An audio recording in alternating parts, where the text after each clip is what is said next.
तेलंगाना के कई अजला में आज दोपहर से जबरदस्त बारिश का सिलसिला शुरू हुआ। हैदराबाद शहर में आज दोपहर के बाद आसमान अबर आलूद हो गया था। इसके बाद गरज चमक के साथ बारिश शुरू हो गई।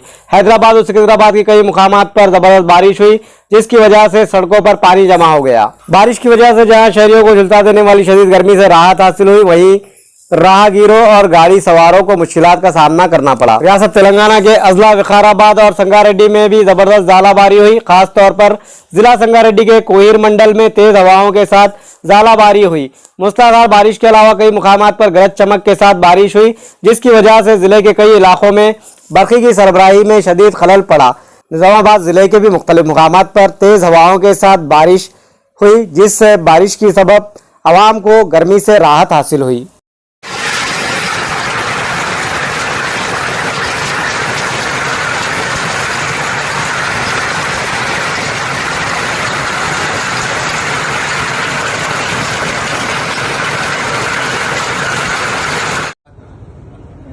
क्षेत्र में कांग्रेस पार्टी के जो कार्यक्रम है, इसमें हमारे सब मुसलमान भाइयों आकर उनकी जो तकलीफ है हमारे सामने रखे। मैं यहाँ पर 2-3 चीज़ें आप लोगों से बात करना चाहता हूँ। मैं समझता हूँ, जहाँ तक मेरा अंदाज़ा है, उसमें तकलीफ किस लिए आ रहे, कहाँ से आ रहे, पहले वो जानना जरूरी है। वो जाने तो हम दवा दे सकते हैं। जब तक वो तकलीफ कहाँ से आ रहा, वो तकलीफ के लिए कौन कारण है, ये समझ में नहीं आया तो आगे भी अपना तकलीफ ज़्यादा होगा, मगर उससे कुछ मसाइल निकलेगा नहीं, कुछ फायदा नहीं। आप लोग 1947 से लेकर आज़ादी मिलने के बाद टिल 1978 तक मुसलमान लोग एक नेशनल अप्रोच था, national integrity, national approach, voting pattern में नेशनल पार्टी के साथ चलना, नेशनल अप्रोच से सोचते थे। 78 इमरजेंसी के बाद इस देश में हर जगह में एक रीजनल पार्टी आना लग गई। एक एरिया में एक रीजनल पार्टी, छोटे छोटे पार्टी आना शुरू हो गई। उसके बाद तो वो आगे बढ़ के ये काम करेंगे तो हम जरूर आपके साथ में रहेंगे। ये बात क्या मालूम है कि आपको जान लेना चाहिए, और मैं आपसे रिक्वेस्ट कर रहा हूँ कि आप अपने पूरे कायदीन को ये अहकाम जारी कीजिए कि पूरे अजला से मंडल से जो मुसलमानों के नुमाइंदे हैं उनको हैदराबाद बुला के उनकी मीटिंग कॉल करके उनके मसाइल पे संजीदा तौर पे गौर कीजिए।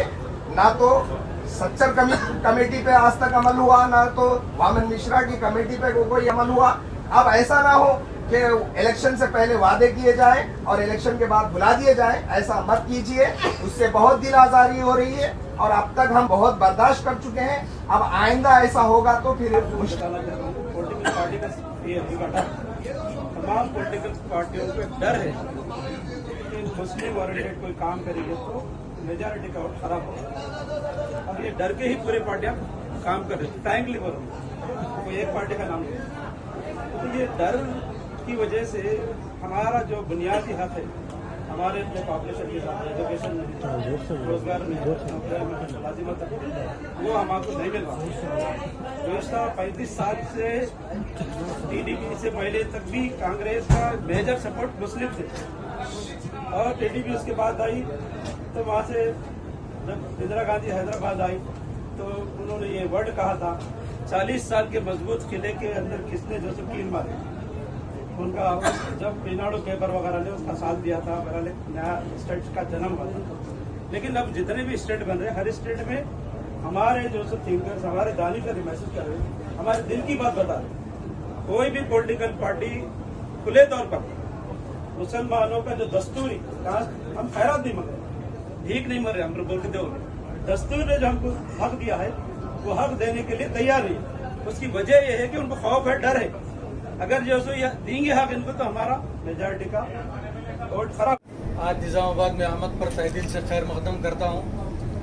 आज यकीनन रेवंत रेड्डी साहब की तरफ हम सब की निगाहें हैं उन्होंने कांग्रेस में एक नई जान फूंकी है। वो एक चिराग को रोशन करना चाहते हैं और फिर एक बार तेलंगाना के अंदर, इस अलहदा तेलंगाना के अंदर जो लोग मुतासिर हुए हैं, मसाइल का शिकार है, मसाइल के हल की उम्मीद भी हमको रेवंत रेड्डी साहब के जरिए से नजर आती है। मैं ये बता देना चाहता हूँ कि गुज़िश्ता 9 साल के दौरान इस रियासत के अंदर सबसे ज़्यादा मुतासिर जो लोग हुए हैं वो मुसलमान हुए हैं। 2004 में जब वाईएस राजशेखर रेड्डी साहब कांग्रेस के चीफ मिनिस्टर बने थे, उन्होंने जो पहला कदम उठाया था, उन्होंने मुसलमानों को 4% तहफ़्फ़ुज़ात दिए थे एजुकेशन के अंदर, एम्प्लॉयमेंट के अंदर, जिसके ज़रिए से आज पूरे हिंदुस्तान भर के अंदर जितने मुसलमान बच्चे अदर स्टेट्स के अंदर इंजीनियर बन के निकलते हैं, सिर्फ तेलंगाना में उतनी बड़ी तादाद मुसलमानों की यहाँ पर इंजीनियर बन के निकलती है। आज मुल्क नहीं, बैरून मुल्क के अंदर भी कई इंजीनियर्स, कई डॉक्टर्स इस वक्त बने हैं। वो कांग्रेस की मरूने मिन्नत है, कांग्रेस की वजह से हुआ।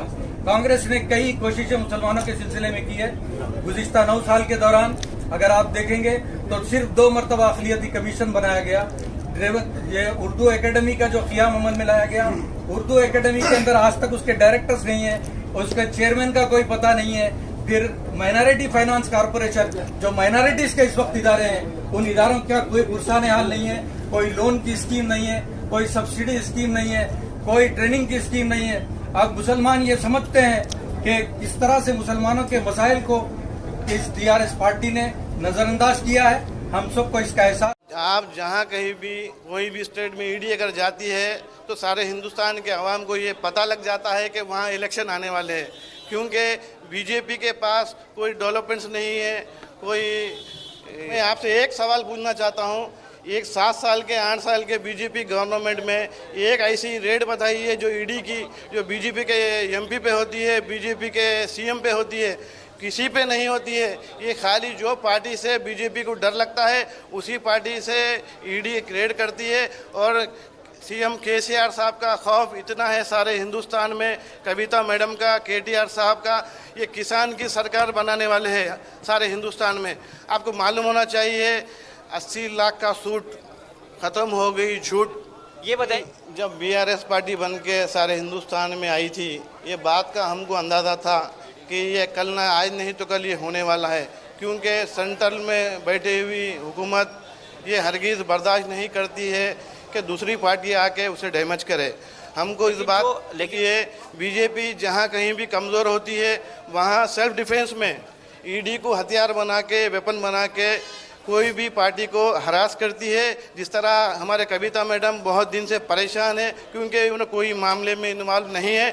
हमको इस बारे में पता है, क्योंकि सारे तेलंगाना, सारे हिंदुस्तान में ऐसा स्टेट आपको कहीं नहीं मिल सकता।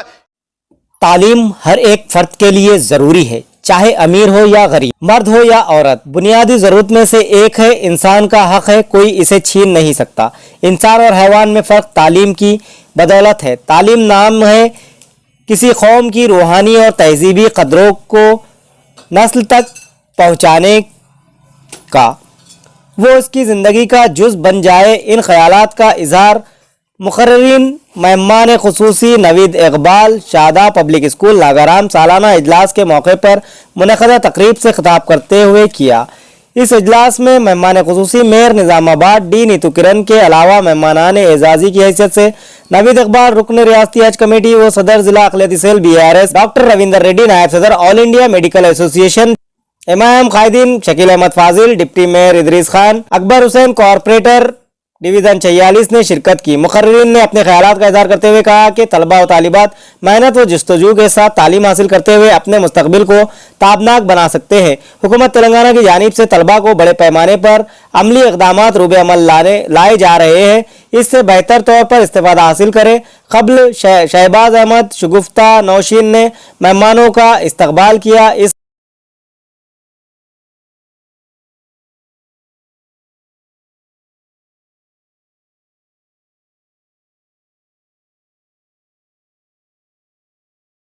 इस मौके पर तलबा और तालिबात और सरपरस्तों की एक कसीर तादाद मौजूद थी।